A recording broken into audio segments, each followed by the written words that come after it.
Alright, so I know most of y'all probably have some Drizzy fatigue by now. Every YouTuber and his mom has made a video about the album that came out, or I guess the 3 albums that just came out. But I can no longer sit in the sidelines while my country is being under attack. Canada has given the world so many great things, including maple syrup, hockey, Bieber, and Drizzy. And as a fellow Canadian, I feel like it is my patriotic civic duty to help him.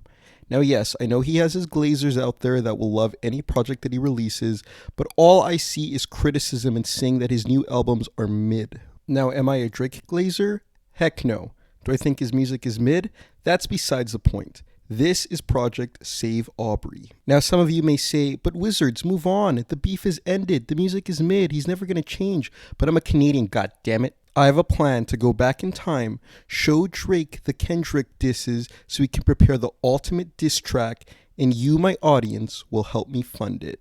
Yes, that's right. You guys are gonna see this presentation. You're gonna help me fund it because I don't have any money. Now you may also ask, Wizard, stop meat writing so hard. Okay, well I'm not meat writing. All right, this is for Canada, not him. Okay, America's literally like laughing at us on the daily. Have you seen the new policies coming out of there?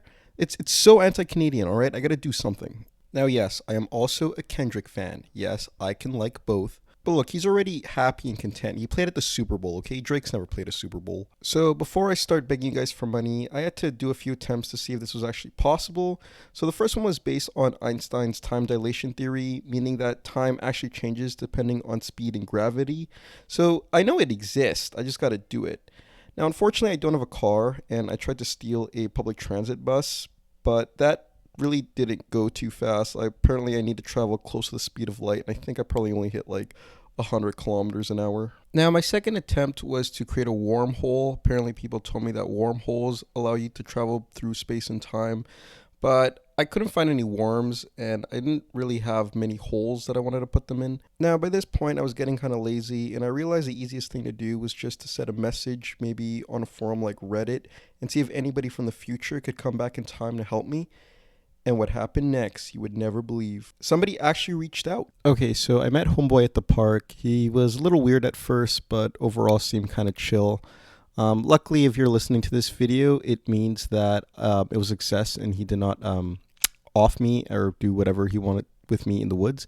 So yeah, I'm about to go time travel and report back. Okay, so I'm back, guys.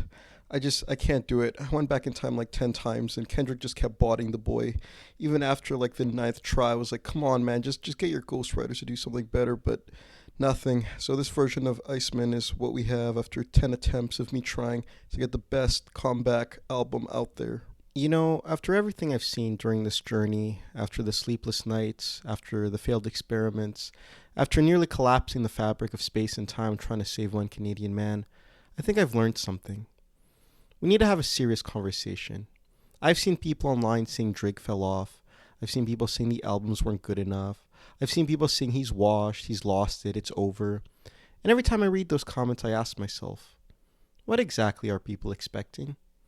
Because somewhere along the way, I think people started expecting artists to do the impossible. They want every album to reinvent music. They want every song to change civilization. They want every release to feel like the first time they heard music in their entire lives. But that's not how art works. Drake has already proven himself. Like him or don't like him, disagree with him, clown him, debate him, that's fine. But the man already made records people played in high school, college, at parties, on road trips, after breakups, before breakups, during situationships. He already has songs attached to entire periods of people's lives. You don't accidentally do that. You don't accidentally stay relevant for over a decade. People act like if an artist doesn't repeatedly surpass their own legacy every 6 months, then somehow they're finished. Meanwhile, most artists would sacrifice a kidney to have 1 year of the run Drake had. And here's another thing nobody wants to say. Artists fade. Everybody fades. It happens in sports, movies, music. No one can sit on top forever. Time comes for everybody. But maybe, just maybe, that's okay. Because music isn't supposed to be a stock market chart. It's not supposed to have quarterly earning reports. It's supposed to be fun. It's supposed to be something you throw on while driving at night.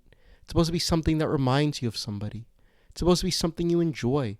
And if you don't enjoy it, well then, just don't listen. Oh shit, I think my time machine's doing something. Okay, BRB.